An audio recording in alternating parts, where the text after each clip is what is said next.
इसका परिणाम ये हुआ महाराज कि इस बार बहुत फसल हुई खेतों में, एक ही बार में वारे न्यारे हो गए, इतनी फसल हुई। अब जो राम नाम गाकर भोजन बनाता है ना, उस भोजन में स्वाद आ जाता है। तो ये राम नाम गाकर भोजन नहीं बनाया गया, अरे भोजन जिस अन्न से बन रहा है वो अन्न ही राम नाम गाकर उगाया गया है। तो उस अन्न की भिक्षा मांगने के लिए मोहनदास जी तो खेतों में काम करते थे, पीछे से हनुमान जी संत का रूप बनाकर कानीबाई जी के यहाँ कुटिया में पहुंच जाते और भिक्षा मांगते थे अन्न की। और कानीबाई जी के यहाँ जब हनुमान जी भिक्षा मांगते सज्जनों, तो पता है क्या होता, पूरा कुटिया उनकी एक दिव्य सुगंध से भर जाया करती थी, दिव्य सुगंध, दिव्य सुगंध। तो एक दिन एकांत में कानीबाई अपने भाई मोहनदास जी के साथ बैठी हैं और कहती हैं, भैया मुझे ऐसा लगता है कि तेरे पास कोई दिव्य शक्ति है। कैसे? बोले तू जब से आया है तब से मेरे सारे दुख समाप्त हो गए, सारे कष्ट समाप्त हो गए हैं, मेरी गरीबी मिट गई है, फसल भी खूब होती है, अन्न के भंडार भरे रहते हैं घर में। पहले तो मोहनदास, पहले तो कोई संत नहीं आते थे मेरे द्वार पर, लेकिन तू जब से आया है ना, दिन में 10-12 संतों का आवागमन लगा ही रहता है। 10-12 संत आते हैं, तो मुझे लगता है तेरे पास कोई शक्ति है। नहीं बहन, मेरे पास तो कोई शक्ति नहीं है। नहीं मोहनदास, मुझे लगता है तेरे पास कुछ तो है। बहन कोई शक्ति तो नहीं है, मेरे पास तो एक नाम है। क्या नाम है भैया, वो मुझे भी बता दे। तो मोहनदास जी बता रहे हैं, सीताराम हनुमान, सीताराम हनुमान, सीताराम हनुमान, सीताराम हनुमान, सीताराम, इसके सिवा कुछ नहीं है। सीताराम हनुमान, सीताराम हनुमान, सीताराम हनुमान, सीताराम हनुमान, सीताराम हनुमान, सीताराम हनुमान, सीताराम हनुमान, सीताराम हनुमान, सीताराम हनुमान, सीताराम।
देखो सज्जनों, भक्त जब प्रेम से पुकारता है ना, तो उस भक्त से भगवान बात करते हैं।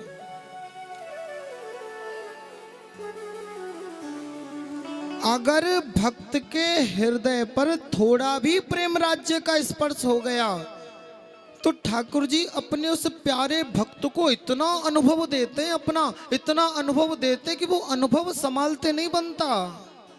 इतने अनुभवों की भरमार भगवान भक्त के जीवन में भर देते हैं। तुमने फोन मिलाया यहां से अमेरिका, व्हाट्सएप कॉल करी, बात हो जाएगी ना, वीडियो कॉल भी हो जाएगी। तो क्या तार बिछे हैं क्या वहां पर?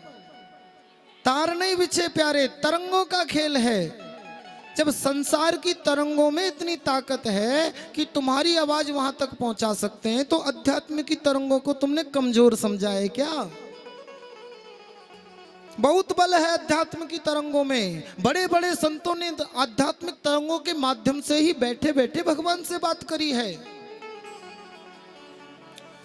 तो मोहनदास जी कहते हैं, बहन मेरे पास तो ये नाम है केवल सीताराम। भैया संत बहुत आते हैं। तो मोहनदास जी कहते हैं, बहन एक बात कहूं, जो संत तुम्हारे यहां अन्न की भिक्षा मांगने आते हैं ना 10-12 दिन में, वो संत कोई और नहीं है, वो हनुमान जी ही हैं, जो दिन में अलग अलग संत का रूप बनाकर बार बार तुम्हारे यहाँ अन्न की भिक्षा मांगने आते हैं। उस अन्न में राम नाम समाया हुआ है बहन। उस राम नाम का अन्न हनुमान जी को इतना प्यारा है कि अलग अलग संत का रूप बनाकर बार बार पहुंच जाते हैं। भिक्षाम देही, भिक्षाम देही। मोहनदास जी कहते वो हनुमान जी हैं, मेरे तो सखा हैं वो, मैं तो उन्हें सखा रूप में भजता हूं। देखो हनुमान जी को आप भक्तों में से बहुत भक्त अलग अलग भाव में भजते हैं, पर बहुत कम भक्त ऐसे जो हनुमान जी को सखा भाव में भजते हो। लेकिन मोहनदास जी उन्हें सखा भाव में भजते थे। तो कानी बाई कहती हैं, मोहनदास मुझे भी हनुमान जी का दर्शन करवा दो। ठीक है बहन, पर तुम ना नाम जप करो, बिना नाम के भगवान का दर्शन नहीं होगा, जप तो करना पड़ेगा। अब वो भी सीताराम हनुमान, सीताराम हनुमान। छोटे से उदय राम जी हैं, वो दोनों मामा और अपनी माँ दोनों को देखते हैं तो वो भी करताल लेकर सीताराम हनुमान, 3 सदस्य घर में। कभी कभी तो पूरी रात्रि बीत जाती है महाराज, सीताराम हनुमान, सीताराम हनुमान, सीताराम हनुमान, सीताराम हनुमान। एक दिन संत आए, घर में ही छिपे थे, उस दिन खेत पर नहीं गए थे मोहनदास जी। और जैसे ही भिक्षा मांगकर जाने लगे ना, एक भिखारी का रूप बनाकर आए थे, तो मोहनदास जी तुरंत ही उनके पीछे पीछे चल दिए। कानी बाई को लगा मोहनदास को कोई भ्रम हुआ है, अरे हनुमान जी ऐसे भिखारी थोड़ी हैं। पर मोहनदास जी को अनुभव हो गया था, जिनके नेत्रों में राम समाते हैं उनके लिए हनुमान कहीं छुपे नहीं रहते हैं। पहचान लिया था, गंध आई थी, पहचान गए थे, पीछे पीछे भाग रहे थे। अब वो कहते हैं, अरे हमारे पीछे क्यों आ रहे हो, जाओ यहां से। हनुमान जी तेज चलने लगे, मोहनदास जी भी तेज चलने लगे। हनुमान जी ने और गति बढ़ाई, मोहनदास जी ने भी और गति बढ़ाई। हनुमान जी भागे, अब मोहनदास जी रोते जा रहे हैं, रुक जाओ, ऐसे ना जाओ। हनुमान जी के पीछे पीछे मोहनदास जी भाग रहे हैं प्यारे। कांटे भी आते हैं, पत्थर भी आते हैं, गड्ढे भी आते हैं, गिरते हैं, झालियों में उलझते हैं, रक्त बहता है, शरीर जगह जगह से रक्त रंजित हो गया है, गिरते हैं, उठते हैं, भागते हैं, ऐसे ना जाओ, अरे रुक तो जाओ। फिर भागते फिर भागते, भागे जा रहे हैं। अरे भिखारी के पीछे क्यों भाग रहे हो? नहीं तुम भिखारी नहीं हो, भिखारी तो मैं हूं, अरे दर्शन तो देते जाओ, ऐसे ना जाओ। भागे भागे, चरण पकड़ लिए, नहीं छोड़ूंगा, मैंने पहचान लिया है, आप मेरे सखा हो, आप मेरे मित्र हो, आप हनुमान जी हो, मैंने आपको पहचान लिया है। और फिर हनुमान जी ने कृतार्थ किया, अपने स्वरूप में दर्शन दिया है प्यारे। परम सुंदर हनुमान जी का स्वरूप। भगवान का एक स्वभाव है, जब वो किसी को दर्शन देते हैं ना तो कहते हैं वरम ब्रूहि, वरदान मांगो। मोहनदास जी कहते हैं मुझे कुछ नहीं चाहिए, आपका नाम गा रहा हूं, आपके नाम से प्रेम हो गया है, इससे ज्यादा मुझे कुछ नहीं चाहिए। लेकिन प्रभु देना ही चाहते हो तो मेरी बहन को एक बार दर्शन दे दो। ठीक है, मोहनदास जी की बात को स्वीकार करके हनुमान जी ने कान्ही बाई को दर्शन दिया है अपने स्वरूप में। सज्जनों, छोटी सी कुटिया है, पट बंद है, अंदर उदय राम जी बैठे हैं, कानीबाई बैठी हैं, मोहनदास जी बैठे हैं, सामने हनुमान जी विराजमान हैं, पंखा झल रहे हैं, सेवा कर रहे हैं। अरे देवी कुछ भोग बनाओ। क्या भोग बनाऊं? मुझे भूख लगी है। जैसे भगवान श्री कृष्ण जब विदुर जी के घर गए तो भक्त के प्रेम को देखकर भूख लग गई उनको। राम जी जब सबरी जी के यहाँ गए तो उनको भूख लग गई। ऐसे ही हनुमान जी जब मोहनदास जी की कुटिया में पहुंचे तो उनको भी भूख लग गई। प्यारे, मुझे भूख लगी है। भाभी कहकर कानीबाई को बुलाया है हनुमान जी ने। मित्र की पत्नी क्या हुई? भाभी हुई। भाभी मुझे भूख लगी है, क्या खाओगे? क्या बनाऊं आपके लिए? हनुमान जी को प्रिय है चूरमा का भोग। सज्जनों, हनुमान जी ने खुद कहकर कानीबाई के हाथों से चूरमा का भोग बनवाया है। चूरमा का भोग बनाओ। हनुमान जी को पवाया, खुद भी प्रसाद पाया। अश्रु बहते जा रहे हैं। अच्छा, अब मैं जाऊं? नहीं प्रभु, अब आपको यहीं रहना पड़ेगा। अरे, तुमने कहा था कि बहन को दर्शन दो, दर्शन देने चलो। हाँ हाँ मित्र, हाँ सखा, हाँ हनुमान जी, चलने के लिए कहा था, अंदर चलने के लिए कहा था, बाहर निकलने के लिए नहीं कहा था। अब यहीं रहो आप। संत सज्जनों अकेले नहीं खाते। जो अकेला खाता है वो तो विषाद होता है, बांटकर खाया गया सदा प्रसाद होता है। प्यारे, जो बांटकर खाए वो प्रसाद खाता है, जो अकेला खा जाए वो विषाद खाता है। तो संत संसार की वस्तु नहीं, अध्यात्म का कोई दिव्य अनुभव हो जाए तब भी संत उस दिव्य अनुभव को सबके साथ मिलकर साझा करते हैं। प्रभु, मैं चाहता हूं कि आप इसी प्रकार सबको दर्शन दें। आप यहीं रहें। जिस स्थान पर मुझे आपका दर्शन हुआ है, मैं चाहता हूं ये सालासर अब कोई गांव ना रह जाए, ये तीर्थ बन जाए, ये धाम बन जाए। ठीक है? हनुमान जी कहते हैं अगर ऐसी इच्छा है तो मैं तुम्हें मिलूंगा, पर कहां मिलूंगा और कब मिलूंगा, किस रूप में मिलूंगा, ये बताया नहीं। हनुमान जी अंतर्ध्यान हो गए। अब सालासर में है मोहनदास जी। जब कुछ दिन बीते, हनुमान जी अपनी कोई पहचान तो बताकर गए नहीं है कि आएंगे, कैसे आएंगे। तो राजस्थान के नागौर जिले के आसोटा गांव में एक भक्त रहते थे। मोहनदास जी को गुरु मानते थे वो। उन मोहनदास जी ने उनको पत्र लिखा कि आप अपने यहां से हनुमान जी की एक दिव्य विग्रह तैयार करवाइए। अब मेरे से रहा नहीं जाता। हनुमान जी कह के गए मैं आऊंगा तो मूर्ति के रूप में प्राप्त होंगे कि मूर्ति हम बनाए फिर हनुमान जी उसमें प्रवेश करेंगे, होगा क्या? जब रह ना पाए तो पत्र लिख दिया, आप अपने यहाँ मूर्ति बनवाइए और उसको यहाँ सालासर धाम लेके आइए।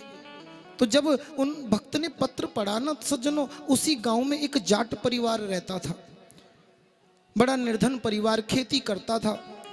उनकी पत्नी मध्याह्न समय में सिर पर भोजन लेकर जा रही है। मेरे पतिदेव खेत में काम कर रहे हैं और खेत में हल चलाते समय सज्जनों एक पत्थर टकराया। उठाकर देखा, इतना बड़ा पत्थर।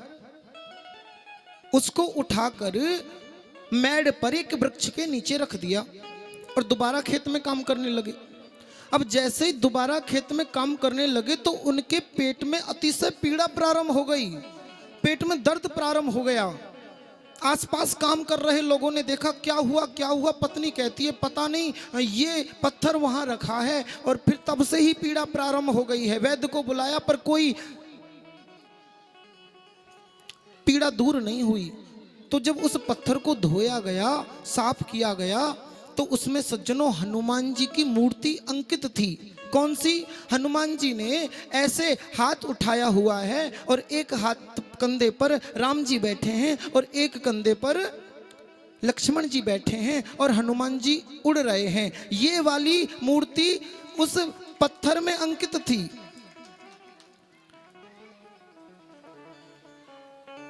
पूजा करी, जो भी उस समय खेत में पुष्प थोड़े बहुत फूल पत्ती ली, चढ़ा दी, जल चढ़ा दिया, हाथ जोड़े, आप कोई देवता हैं, आपके कारण ही लगता है कोई अपराध बना है, मेरे पतिदेव के उदर में पीड़ा हो रही है। जब पूजा अर्चना की तो उनकी पीड़ा शांत हो गई। और फिर हनुमान जी ने उस जाट परिवार के मन में आभास कराया है कि हमें सालासर पहुंचाओ। मोहनदास जी के जो भक्त थे वो कहते हैं पर कैसे पहुंचाएं, हमें तो पता भी नहीं कि सालासर है कहां, मार्ग भी नहीं पता।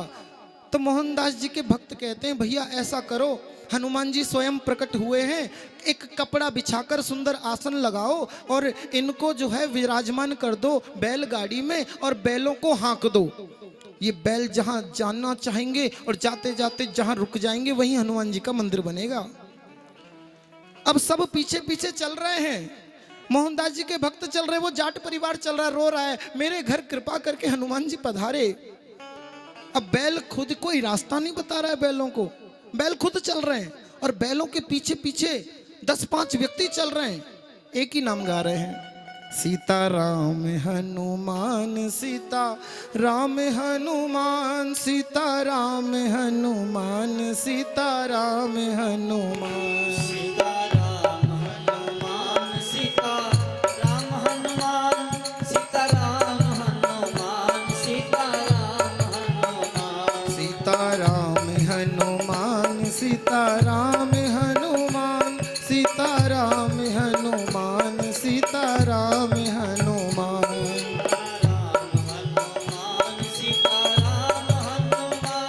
सभी गाइए सीता राम हनुमान, सीता राम हनुमान, सीता राम हनुमान, सीता राम हनुमान, सीता राम हनुमान, सीता राम हनुमान, सीता राम हनुमान, सीता राम